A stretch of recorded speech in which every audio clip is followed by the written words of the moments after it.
Hi everyone, कैसे हो आप सब। तो चलिए आज के एक्सप्लेनेशन शुरू करते हैं। तो पिछले एपिसोड में हमने देखा था फ्रैंक कैसल जो कि अपने परिवार के मर्डर के सदमे में जाकर खुद को पनिशर बना लिया था, जिसका काम था बुरे लोगों को मारना, वो भी बहुत ही दर्दनाक तरीके से। और धीरे धीरे जब लोग पनिशर नाम के शख्स को नोटिस करने लगे, फ्रैंक ने खुद को सबकी नज़रों से दूर रखने के लिए अपने कुछ खास दोस्तों के साथ मिलकर अपने मरने की झूठी अफवाह उड़ा दी थी और शहर में नया नाम के साथ रहने लगा था, जहाँ 6 महीने गुजर जाने के बाद भी एक शख्स फ्रैंक को देखकर पहचान जाता है कि पनिशर मरा नहीं बल्कि जिंदा है।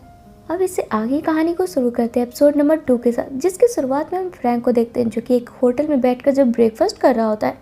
इसी होटल में फ्रैंक के नाम का एक कॉल आता है, जिस पर फ्रैंक को समझ नहीं आता कि आखिर इसके जिंदा होने की खबर बाहर कैसे आई। जिसके बाद ये फ़ोन पर जब बात करने जाता है, अपनी सफाई में ये पहले ही बोल देता है कि ये रॉन्ग नंबर है, मैं इस शहर में किसी को नहीं जानता। जवाब में फ़ोन करने वाला बंदा बोलता है, कहानी अच्छी है फ्रैंक, पर मैं भी तुम्हारी तरह लोगों के नज़रों में मर चुका हूँ। खैर, मैंने तुम्हारे घर पर एक माइक्रो नाम की कैसेट रखी थी, टाइम मिले तो ज़रूर देख लेना। अब ये सारी बातें जब चल रही होती, फ्रैंक इस होटल के आसपास को गौर से देख रहा होता है, ये सोचते हुए कि जो भी बंदा है आसपास से ही कॉल कर रहा है, तभी तो इसे ये मालूम है कि मैं इस वक्त यहाँ पर हूँ। तभी फ्रैंक को सामने वाली बिल्डिंग पर डाउट होता है। तभी बड़े ही फुर्ती से फौरन उस बिल्डिंग के छत पर पहुँच जाता है। पर अफसोस, वो बंदा इस बार फ्रैंक से एक कदम आगे निकल जाता है। उसे पता था कि फ्रैंक यहाँ पर ज़रूर आएगा, इसलिए फ्रैंक से डायरेक्ट बात करने के लिए वो यहाँ पर एक सेल फोन रख कर भाग निकलता है। तब फ्रैंक चुपचाप अपने अपार्टमेंट में लौट आता है और फ़ौरन ही माइक्रो लिखी कैसेट को देखना शुरू कर देता है। तब इस कैसेट में हम उसी जुबैर हुसैन को देखते हैं जिसके बारे में मडानी ने पिछले एपिसोड में जिक्र किया था। यहाँ पर जुबैर के हाथ बंधी हुई थी और कुछ मास्क लगाए सोल्जर्स इसे टॉर्चर करते हुए गोली मार देते हैं। जहाँ पर मरते हुए जुबैर की जुबान पर बार बार बस यही बात चल रही थी कि प्लीज़ इसे छोड़ दे, इसकी फैमिली इसका इंतज़ार कर रही है और ये आतंकवादी नहीं है, इसने कुछ भी गलत नहीं किया है।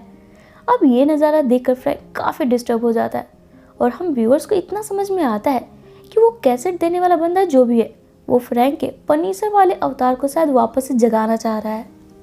जहाँ अगली सुबह होते ही फ्रैंक बेचैन सा अपने दोस्त कर्ट से मिलने जाता है और कोर्ट को बताता है कि कोई बंदा इस पर नज़र रख रहा है। साथ ही शायद फ्रैंक की सारी असलियत भी वो जानता है, इसलिए इन्हें फ़ौरन ही उस माइक्रो को ढूंढना होगा ताकि ये मालूम किया जा सके कि असल में वो बंदा चाहता क्या है। वहीं दूसरी तरफ हम मडानी को देखते हैं जो कि सैम को बता रही होती है ये जुबैर वाले केस को इतनी आसानी से छोड़ने वाली नहीं है, क्योंकि लास्ट वीक इसके एक गुप्त सोर्स ने कैसेट भेजी थी जिसमें अमेरिकन सोल्जर्स ने जुबैर के बड़े ही बेरहमी से हत्या कर दी थी। मैं अफ़गानिस्तान में उसी का पता लगा रही थी, तभी इसके बॉस उल्फ ने इसे यहाँ बुला लिया। इनसे ये साफ जाहिर होता है कि या तो उल्फ इन सब में शामिल है या तो मैं सच में किसी के रास्ते में आ रही हूँ, तभी तो मुझे इस केस से दूर रहने की हिदायत मिली है।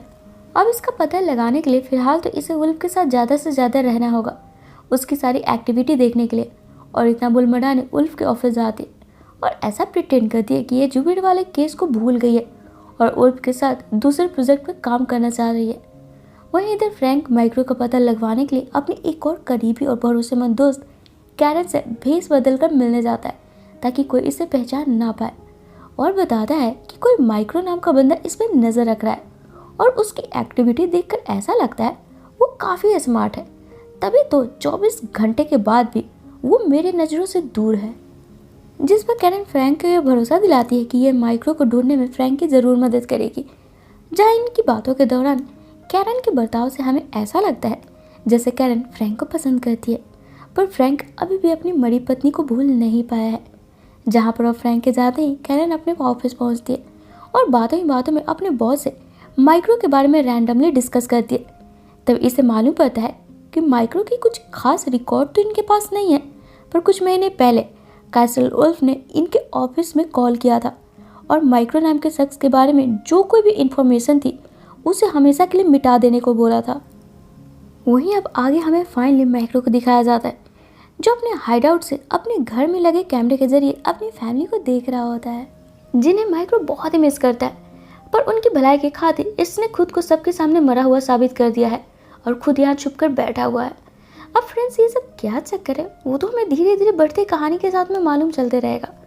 वहीं अब हम मडानी को देखते हैं जो कि फ्रैंक के साथ काम करने वाले ऑफिसर बिली रोसो से मिलती है, जो कि फिलहाल एक ट्रेनिंग सेंटर चलाता है। यहाँ पर मडानी बिली रोसो से फ्रैंक के बारे में जानकारी हासिल करने के इरादे से आई थी, ताकि 6 महीने पहले आखिर अफगानिस्तान में क्या मामला चल रहा था।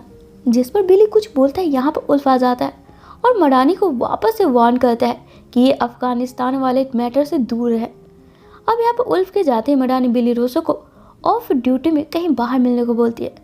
तो दूसरी तरफ कैरन माइक्रो का डिटेल हासिल कर फ्रैंक को बताती है कि माइक्रो का असली नाम डेविड विल्समैन है। वो एक इंटेलिजेंस ऑपरेटर था जो कि कुछ लीगल इन्फॉर्मेशन को लीक करते हुए पकड़ा गया, और जब गवर्नमेंट एजेंट उसे पकड़ने गई वो भागने के क्रम में मारा गया था रिकॉर्ड के मुताबिक। तब कार्सल उल्फ ने इस मैटर को उसी वक्त पब्लिक से छुपाकर दबा दिया था।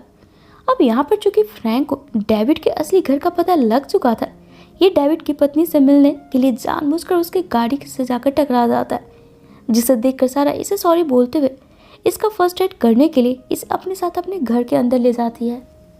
अब चूंकि डेविड ने तो ऑलरेडी अपने पूरे घर में कैमरा लगा रखा था अपनी फैमिली की सेफ्टी के लिए, यहाँ पर फ्रैंक को अपने घर पर देखकर ये काफ़ी घबरा जाता है कि फ्रैंक ने इसकी असलियत मालूम कर ली। वहीं इधर फ्रैंक सारा से बातों ही बातों में पूछने लगता है कि सारा के पति क्या करते थे, जिस पर सारा बताती है कि वो गवर्नमेंट के लिए काम किया करते थे, बहुत ही बहादुर और सच्चे इंसान थे, इसलिए सारा को अभी भी अपने पति डेविड पर नाज है। अब इन बातों को सुनते हुए फ्रैंक डेविड द्वारा दिए सेलफोन को ऑफ करके रखता है ताकि वो इसे कांटेक्ट ना कर सके, क्योंकि फ्रैंक इतना तो समझ गया था कि अगर डेविड फ्रैंक पर नज़र रख सकता है तो जाहिर सी बात है उसने अपनी फैमिली की सेफ्टी के लिए अपने घर में भी कैमरा तो ज़रूर लगा कर रखा होगा, और मैं इस वक्त यहाँ हूँ ये भी उसे मालूम चल ही गया होगा।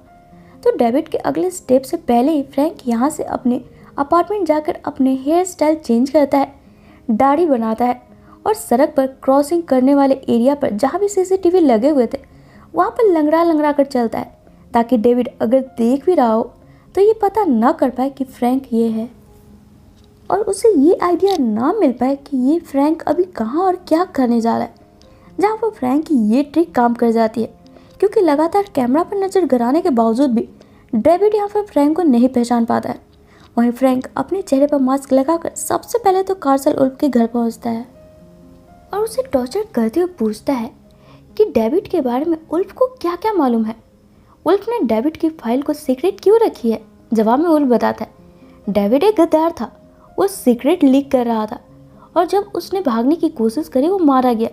जिसे सुनकर फ्रैंक बोलता है बात जो भी है, पर एक सीक्रेट एजेंट को भी इतना हक नहीं है कि बिना कोई ठोस सबूत और गवाहों के उसकी हत्या कर दी जाए, इसलिए सच क्या है मुझे बताओ।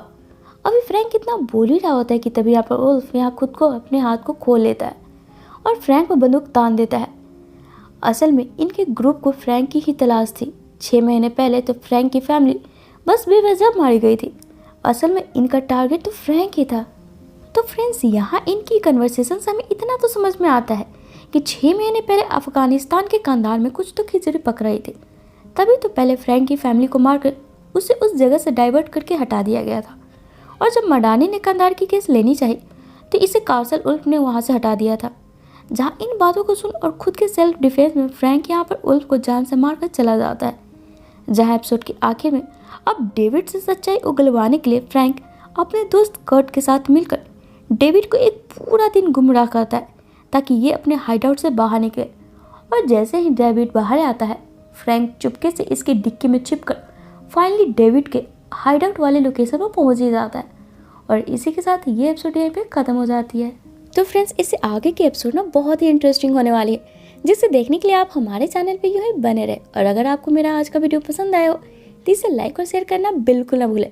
साथ ही अगर आप मेरे चैनल पर न्यू हो तो इसे ऑल बेल नोटिफिकेशन के साथ सब्सक्राइब भी ज़रूर कर ले, ताकि मैं जब भी अपने चैनल पर न्यू वीडियो डालूँ ना आपको उसका नोटिफिकेशन मिल जाए, और मुझे आप सबका सपोर्ट। तो चलिए फिर मिलते हैं अपने नेक्स्ट वीडियो में। Till then take care and bye bye.